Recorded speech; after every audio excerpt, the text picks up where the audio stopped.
আসসালামু আলাইকুম, স্বাগত জানাচ্ছি আরটিভির রাতের সংবাদে।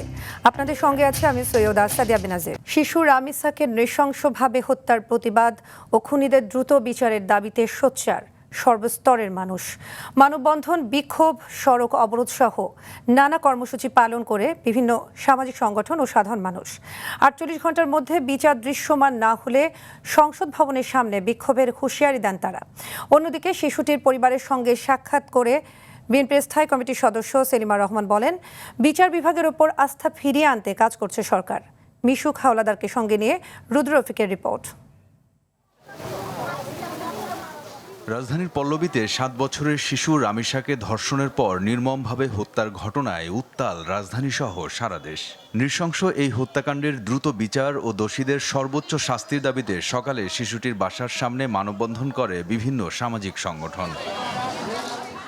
হত্যাকারীদের দ্রুত বিচারের পাশাপাশি রামিসার মতো আর কারো যেন এমন করুণ পরিণতি না হয় সেই দাবি তাদের। এতটুকু বাচ্চাকে কিভাবে একটু মায়া দয়া হইল না, কিভাবে ধ্বংস কইরা তাকে খুন করা হইল। দেশের মধ্যে এইভাবে যদি ঘটনা অহরহ হইতে থাকে তাহলে আর কতদিন কত বাপ মার বুক খালি হয়ে এইভাবে কানবো, রাস্তায় রাস্তায় ঘুরবো। এই যে যদি শুরু থেকে যদি একটু কঠিন শাস্তি হইতো তাহলে বাচ্চাদের নির্যাতন হইতো না। জুমার নামাজের পর মিরপুর 10 নম্বর গোলচত্বর এলাকায় সড়ক অবরোধ করে বিক্ষোভ করেন এলাকাবাসী। অতি দ্রুত বিচার না করলে কঠোর কর্মসূচি দেওয়ার হুঁশিয়ারি দেন তারা। 48 ঘন্টার মধ্যে যদি এই সরকার যথাযথ কোনো রায় প্রকাশ না করে, এবার ইনশাআল্লাহ আমরা সংসদের সামনে দাঁড়াবো। বাংলাদেশে যদি একটা ধর্ষণের বিচার ঠিকমতো হতো, আমার মনে হয় না পরবর্তীতে এই জিনিসটা এত বাড়তো। বস্তা পচা যে আগের আইন, বস্তা পচা যে নিয়ম, এগুলো বাদ দিয়ে একটা সুষ্ঠু বিচার ব্যবস্থা কায়েম করেন। অন্যদিকে সকালে পল্লবীতে রামেশার বাসায় গিয়ে পরিবারের সদস্যদের সঙ্গে সাক্ষাৎ করেন বিএনপির স্থায়ী কমিটির সদস্য সেলিমা রহমান সহ বিএনপি নেতারা। এ সময় তিনি বলেন, ধর্ষণ ও হত্যা মামলার দ্রুত বিচার সম্পন্ন হলে বিচার ব্যবস্থার প্রতি মানুষের আস্থা আরও দৃঢ় হবে। গত 17 বছরের থেকে আমাদের এই বিচার ব্যবস্থার আস্থা নষ্ট হয়েছে। আমরা চেষ্টা করছি সেই বিচার বিভাগে যেন জনগণের ভরসা থাকে, আস্থা থাকে, সেই লক্ষ্যে কিন্তু প্রধানমন্ত্রী কাজ করে যাচ্ছে। মাদক ও নৈতিক অবক্ষয়ের বিরুদ্ধে সামাজিক আন্দোলন গড়ে তোলার আহ্বান জানান সেলিমা রহমান। খুব দ্রুত এর বিচার করবেন যাতে করে জনগণের আস্থা ফিরে আসে। রুদ্র রফিক, আরটিভি, ঢাকা। রামিসা হত্যা মামলার আসামি সোহেল রানা আগে থেকেই নানা অপকর্মের সঙ্গে জড়িত ছিল। দ্রুত সময়ের মধ্যে মামলার তদন্ত প্রতিবেদন জমা দেবে পুলিশ। ঢাকা মহানগর পুলিশের মিডিয়া সেন্টারে একথা জানান ডিবি প্রধান শফিকুল ইসলাম। এ সময় জানানো হয়, সরকারি কর্মকর্তাদের পদায়ন ও বদলির নামে প্রতারণার অভিযোগে স্বরাষ্ট্র মন্ত্রণালয়ের কর্মকর্তা সহ 2 জনকে গ্রেপ্তার করা হয়েছে। বিস্তারিত সাকিবুর রহমানের রিপোর্টে। গেল মঙ্গলবার রাজধানীর পল্লবীতে 8 বছর বয়সী শিশু রামিসাকে ধর্ষণের পর নৃশংসভাবে হত্যা করে সোহেল রানা। এরপর সেদিনই গ্রেফতার হয় অভিযুক্ত ঘাতক সোহেল রানা। এমন নৃশংস ঘটনার প্রতিবাদ ও বিচারের দাবিতে ফুঁসে ওঠে সারা দেশ। বিএমপি মিডিয়া সেন্টারের ডিবি প্রধান জানান, অভিযুক্ত ঘাতক সোহেলের অতীতের রেকর্ড ভালো ছিল না। তার পিসিপিআর খুব একটা ভালো না, তার অতীত কর্মকাণ্ড খুব একটা ভালো না, এটা আমরা সাধারণভাবে জিজ্ঞাসাবাদে জানতে পারছি। তাতে বোঝা গেছে যে তার স্বভাব চরিত্র খুব একটা ভালো না। এদিকে স্বরাষ্ট্র মন্ত্রণালয়ের শৃঙ্খলা শাখা 2 এর ব্যক্তিগত কর্মকর্তা নীলুফা সুলতানা ও তার সহযোগী আনিসুর রহমান শান্তকে গ্রেফতার করেছে ডিবি পুলিশ। তাদের মোবাইল ফোনের ফরেনসিক রিপোর্টের পর জানা যাবে কতজন এখন পর্যন্ত তাদের থেকে টাকার মাধ্যমে সরকারি চাকুরিতে বদলি হয়েছে। ফোনগুলো নিয়ে এসেছি আমরা, ওনাদের ডিভাইসগুলো নিয়ে আসছি, ডিভাইসগুলো আমরা ফরেনসিক করতেছি, করে এরপর মন্ত্রণালয়ের এবং আমি মন্ত্রণালয়ের যারা দায়িত্বপ্রাপ্ত কর্মকর্তা তাদের সঙ্গে কথা বলেছি। তারা বলছে যে তদন্তে যে কেউ আসুক, সুষ্ঠু তদন্ত করে যে কেউ জড়িত থাকে এর সঙ্গে তার বিরুদ্ধে আইনগত ব্যবস্থা গ্রহণ করা। এছাড়া এই প্রতারক চক্র বিভিন্ন সাধারণ ও রাজনৈতিক ব্যক্তিবর্গের নিকট গুরুত্বপূর্ণ কমিটি ও পদায়নের প্রতিশ্রুতি প্রদান করে প্রতারিত করছে। এদিকে অভিনব কায়দায় মাদক পরিবহন করা এক নারী সহ 3 জনকে গ্রেফতার করেছে গোয়েন্দা পুলিশ। সাকিবুর রহমান, আরটিভি, ঢাকা। এদিকে চট্টগ্রামের বাকলিয়ায় ৩ বছরের এক শিশু ধর্ষণ চেষ্টার অভিযোগে মনির নামে এক ব্যবসায়ীকে কারাগারে পাঠানোর নির্দেশ দিয়েছে আদালত। গতকাল বিকেল ৪টার দিকে স্থানীয়রা মনিরের অবস্থান নিশ্চিত করে বিসমিল্লাহ ম্যানশন নামের একটি ভবন ঘেরাও করে।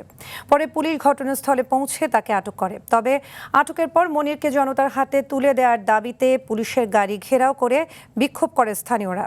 পরিস্থিতি নিয়ন্ত্রণে আনতে পুলিশ গুলি ছুড়লে 2 সাংবাদিক সহ 4 জন আহত হন। শুক্রবার দুপুরে ভুক্তভোগী শিশুর বাবা বাদী হয়ে বাকলিয়া থানায় মামলা দায়ের করলে বিকেলে আদালত এই রায় দেয়। এদিকে জয়পুরহাট শহরের আদর্শ পাড়ায় 12 বছরের এক শিশুকে ধর্ষণের অভিযোগে বাবাকে আটক করেছে পুলিশ। গুরুতর আহত অবস্থায় শিশুটি বর্তমানে জয়পুরহাট জেনারেল হাসপাতালে চিকিৎসাধীন রয়েছে।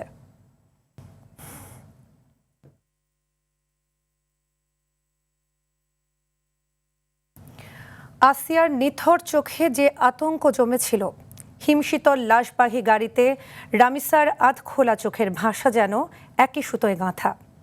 নাম বদলেছে, সময় বদলেছে, কিন্তু বদলায়নি রাষ্ট্রের নীরবতা, যেখানে বিচারহীনতা এক অদৃশ্য গোলকধাঁধা। কেবল প্রতিদিন বিচারহীনতার দীর্ঘ অন্ধকার করিডোরে হারিয়ে যাওয়া অসংখ্য শিশুর প্রতিধ্বনি শুনি। প্রশ্ন, আর কত ছোট্ট কফিন দেখলে বিবেক জাগবে রাষ্ট্রের? শাকিলা করিমের প্রতিবেদন। সালটা 2025। 5 মার্চ রাতে মাগুরার শ্রীপুরে বোনের বাড়িতে বেড়াতে গিয়ে তারই শ্বশুর হিটু শেখের পৈশাচিক লালসার শিকারে মৃত্যু হয় 8 বছরের ছোট্ট আসিয়ার। এ হত্যাকাণ্ডে আসামির ফাঁসির রায় হলেও আটকে আছে আপিল বিভাগে। চলতি বছরের 6 মে সিলেটের জালালাবাদে 4 বছরের শিশু ফাহিমা আক্তারকে ধর্ষণের পর গলা টিপে হত্যা করে দূর সম্পর্কের চাচা জাকির। আদালতে স্বীকারোক্তিমূলক জবানবন্দির পর কারাগারে থাকলেও এখনো হয়নি চার্জশিট। এরপর 14 মে ঠাকুরগাঁওয়ের রানী সংকৈলে ধর্ষণের পর হত্যার শিকার লামিয়ার বয়সও 4। মূল অপরাধী 9ম শ্রেণীর শিক্ষার্থী মুরসালিন কিশোর হওয়ায় তার ঠিকানা রাজশাহীর শিশু সংশোধনাগার। দুদিন পরই মুন্সিগঞ্জের সিরাজদি খান থেকে 10 বছরের আরেক আসিয়ার মৃত্যুর খবর আসে। হতদরিদ্র পরিবারের আসিয়া বিকৃত লালসার বলি সৎমামা রাজা মিয়ার। তিনিও দায় স্বীকার করে মুন্সিগঞ্জ কারাগারে। সবশেষ 19 মে পল্লবীর 8 বছরের রামিসা হত্যাকাণ্ড সব নৃশংসতাকে ছাপিয়ে কাঁদিয়েছে পুরো দেশ। ঘাতক সোহেল ও তার স্ত্রীও গ্রেপ্তার। স্বীকারোক্তিমূলক জবানবন্দি দিয়ে তারা এখন কারাগারে। এমন পরিস্থিতিতে সন্তানের জীবনের নিরাপত্তা নিয়ে এখন চরম উদ্বিগ্ন অভিভাবকরা। আমি 4টা কন্যা সন্তানের মা। আমি সারাদিন খুব আতঙ্কিততে থাকি আমার বাচ্চাদেরকে নিয়ে। আজকে আমি আমার বাচ্চাটাকে বুকে নিয়ে ঘুমাচ্ছি, আমি আমার সন্তানকে। কালকে যদি আমার এই সন্তানটা না থাকে, তার যদি যে বাবা মা তার সন্তানের লাশ পাইছে, তার কেমন লাগতেছে? বিশেষজ্ঞরা বলছেন, এমন ঘটনায় শাস্তি কার্যকরের দীর্ঘসূত্রিতা হলে জনগণের আরও আস্থা হারাবে রাষ্ট্র। দৃষ্টান্তমূলক শাস্তি 3 মাসের ভিতর এক্সিকিউশনের মাধ্যমে করা উচিত। শুধু আপনি 3 মাসের ভিতর ট্রায়াল সম্পন্ন করে ফাঁসির আদেশ দিয়ে বসে থাকবেন বছরের পর বছর, আমার এই দুর্বৃত্ত আমার টাকায় জেলখানায় খাবে, এটা তো হতে পারে না।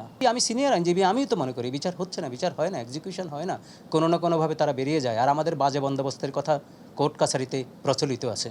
তবে শিশুদের নিরাপত্তায় বাবা মায়ের সতর্কতা সহ সচেতনতা বাড়ানো জরুরি বলছে পুলিশ।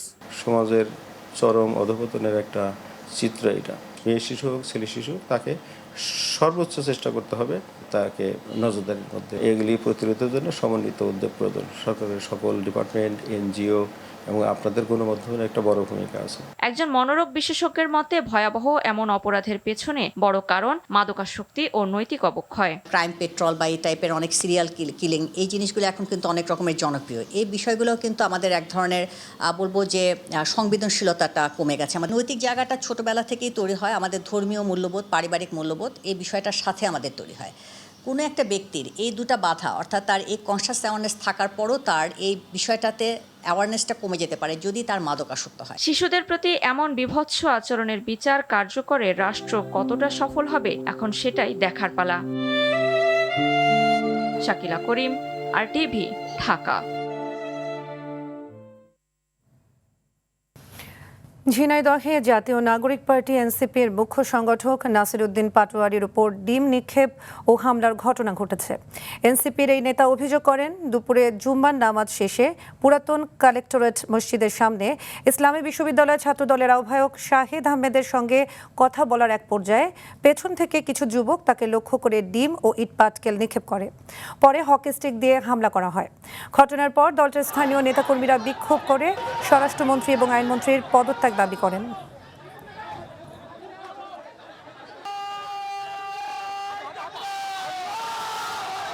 আইনমন্ত্রী আসাদুজ্জামানের সন্ত্রাসী বাহিনী এখানে যে নেতৃত্ব দিয়ে থাকে আব্দুল মজিদ চাঁদাবাদ সন্ত্রাসের জনক, এবং এখানে ইসলামী বিশ্ববিদ্যালয়ের ছাত্র দল এর যিনি সভাপতি আছেন তার নেতৃত্বে হকি স্টিক বিভিন্ন যে দেশীয় অস্ত্র নিয়ে আমাদের উপরে তারা হামলা করে। আমাদের জায়গা থেকে আমরা শান্তি শৃঙ্খলা বজায় রেখেছি।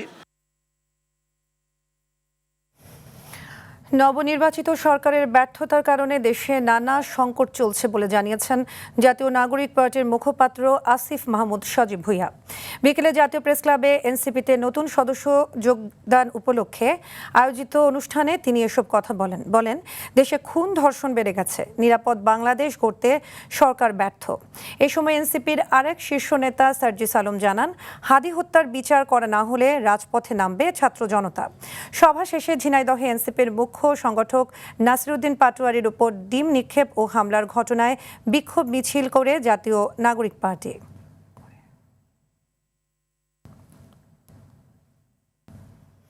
নাসিরউদ্দিন পাটোয়ারি ঝিনাইদহে মব করার উদ্দেশ্যে গিয়েছিলেন বলে মন্তব্য করেছেন ছাত্রদলের কেন্দ্রীয় সাধারণ সম্পাদক নাসিরউদ্দিন নাসির। শুক্রবার বিকেলে ফেসবুকে দেয়া এক পোস্টে তিনি এ মন্তব্য করেন। দুই অস্ত্রধারীর কয়েকটি ছবি পোস্ট করে তাদেরকে নাসিরউদ্দিন পাটোয়ারির সঙ্গী দাবি করেন তিনি। অস্ত্রধারী ওই দুই ব্যক্তি শিবিরের বলেও দাবি করেন ছাত্রদলের এই নেতা। এছাড়া তিনি বলেন, গণ অভ্যুত্থান পরবর্তী সময়ে দেশের রাজনীতিতে সবচেয়ে বিতর্কিত সমালোচিত মব ও সংঘাত উস্কে দেয়া ব্যক্তির নাম নাসিরউদ্দিন পাটোয়ারি। পোস্টে এ দুজন সন্ত্রাসীকে দ্রুত গ্রেপ্তারের অনুরোধ জানান ছাত্রদলের সাধারণ সম্পাদক।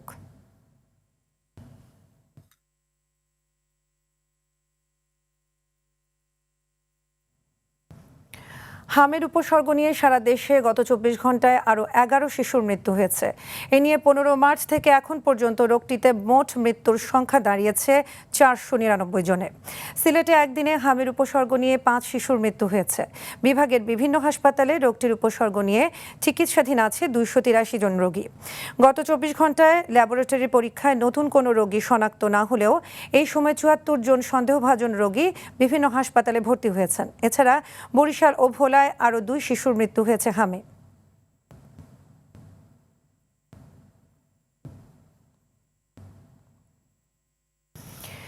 ঈদযাত্রা নির্বিঘ্ন করতে সরকারের সর্বোচ্চ প্রস্তুতির কথা জানিয়েছেন সড়ক পরিবহন ও সেতু ও রেলমন্ত্রী রবিউল আলম।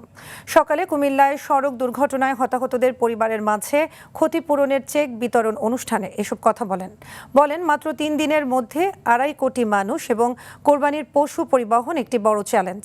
তবে জনগণের সহযোগিতা এবং অনুকূল আবহাওয়া থাকলে এবারের ঈদযাত্রা স্বস্তিদায়ক হবে বলেও আশা প্রকাশ করেন মন্ত্রী।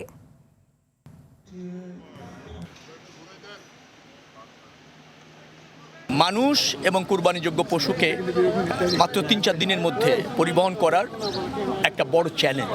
আমাদের যে অবকাঠামো, আমাদের যে আপনার ধরেন বাস, ট্রাক, যানবাহন যা আছে, তো সেই চ্যালেঞ্জ যেগুলি আছে সেগুলি আমরা সমাধান করার চেষ্টা করছি। আমি ধারণা করছি বা মনে করছি আপনাদের সবাই সহযোগিতা থাকলে, জনগণ একটু সচেতন হলে, আবার প্রাকৃতিক দুর্যোগ যদি আবার না হয়, তাহলে আমার মনে হয় যে মানুষ স্বস্তিতে এবার ঈদযাত্রা নিশ্চিত করতে পারবো।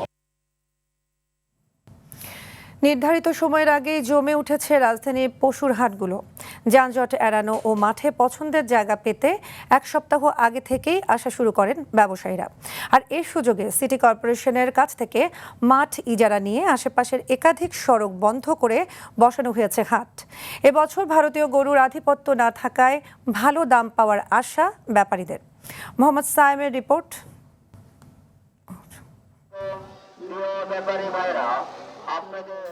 18 মে দেশের আকাশে পবিত্র জিলহজ মাসের চাঁদ দেখা যাওয়ায় 28 মে সারা দেশে উদযাপিত হবে পবিত্র ঈদুল আজহা।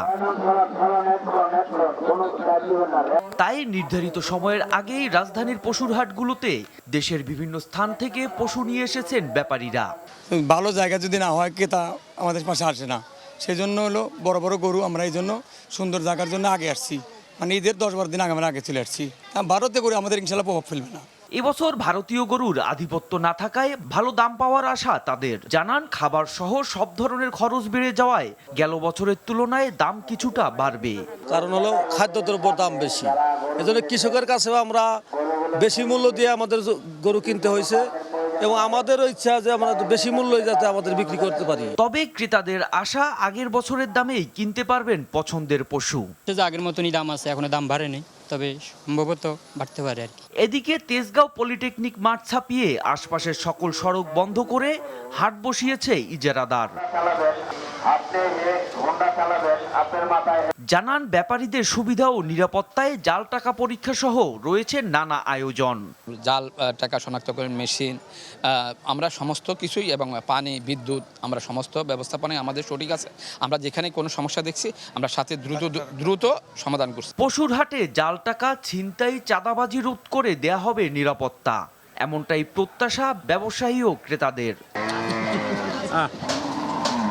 মোহাম্মদ সায়েম, RTV, ঢাকা। ময়মনসিংহে ত্রিশালে জাতীয় পর্যায়ে অনুষ্ঠিত হচ্ছে জাতীয় কবি কাজী নজরুল ইসলামের 127তম জন্মজয়ন্তী। আগামী 23 মে থেকে 3 দিনব্যাপী এই অনুষ্ঠানের উদ্বোধন করবেন প্রধানমন্ত্রী তারেক রহমান। এর আগে উপজেলার ধরার খাল পুনর্খনন সহ একাধিক রাজনৈতিক কর্মসূচিতে যোগ দেবেন তিনি। প্রধানমন্ত্রীর সফর ও জন্মজয়ন্তী উপলক্ষে ত্রিশালে চলছে ব্যাপক প্রস্তুতি। ময়মনসিংহ প্রতিনিধি বিপ্লব বসাকের পাঠানো তথ্যচিত্রে বিস্তারিত জানাচ্ছেন সাকিব আল হাসান।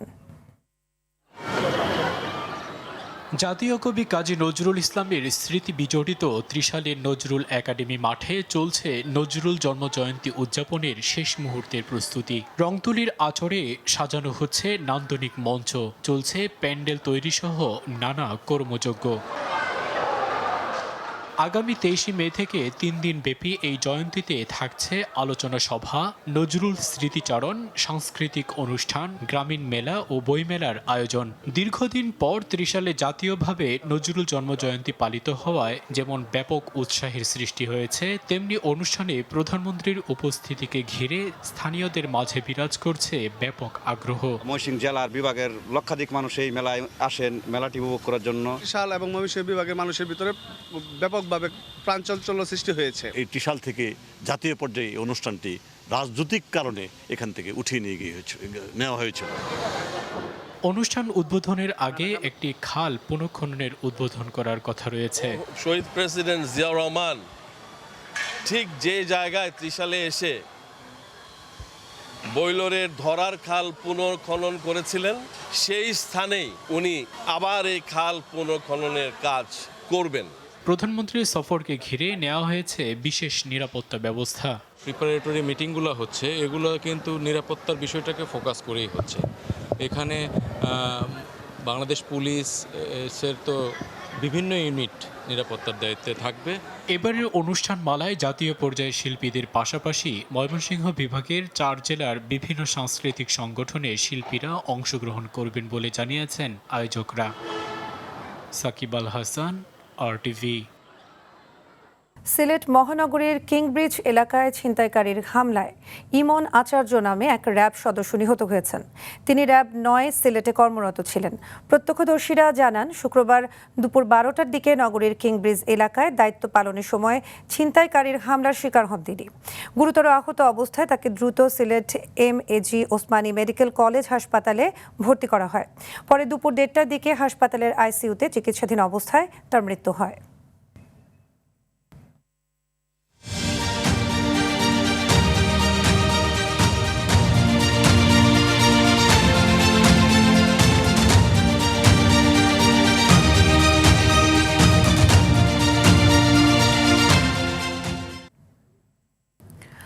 IDLC পরিবর্তনের পথে বাংলাদেশ। আগামী 2026-27 অর্থ বছরের জন্য রেকর্ড 3 লাখ কোটি টাকার বার্ষিক উন্নয়ন কর্মসূচি অনুমোদন দিয়েছে জাতীয় অর্থনৈতিক পরিষদ। সোমবার রাজধানীর আগারগাঁওয়ে এনইসি সম্মেলন কক্ষে প্রধানমন্ত্রী তারেক রহমানের সভাপতিত্বে অনুষ্ঠিত সভায় এই উন্নয়ন বাজেট অনুমোদন করা হয়। বাজেটে স্বাস্থ্য ও শিক্ষা খাতকে অগ্রাধিকার দেওয়া হয়েছে। স্বাস্থ্য বিভাগের চলমান প্রকল্পে বরাদ্দ রাখা হয়েছে 6,008 কোটি টাকা।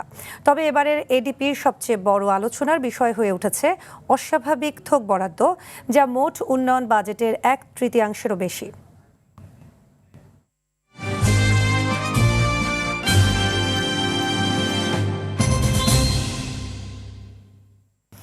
এবার ন্যাশনাল লাইফ ইন্স্যুরেন্স আন্তর্জাতিক সংবাদ।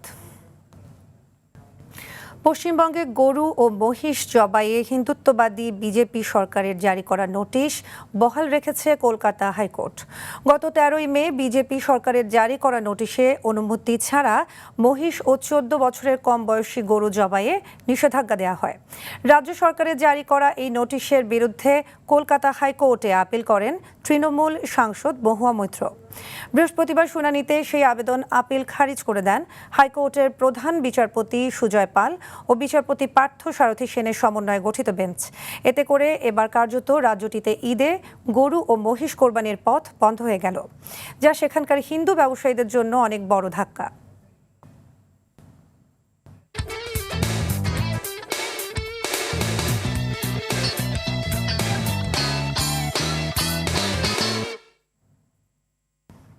এবার খেলার খবর। 2025 সালের বর্ষসেরা ক্রীড়াবিদ নির্বাচিত হয়েছেন ফুটবলার হামজা চৌধুরী। শুধু তাই নয়, কুল বিএসপিএ স্পোর্টস অ্যাওয়ার্ডে বর্ষসেরা সহ 3 ক্যাটাগরিতে পুরস্কার জিতেছেন এই ফুটবলার। বর্ষসেরা নারী ফুটবলার হয়েছেন ঋতুপর্ণা চাকমা। এদিন অনুষ্ঠান মঞ্চে উপস্থিত হন জাতীয় ফুটবল দলের সদ্য নিয়োগপ্রাপ্ত হেড কোচ থমাস ডুলি। বিস্তারিত জানাচ্ছেন মাহফুজুল ইসলাম।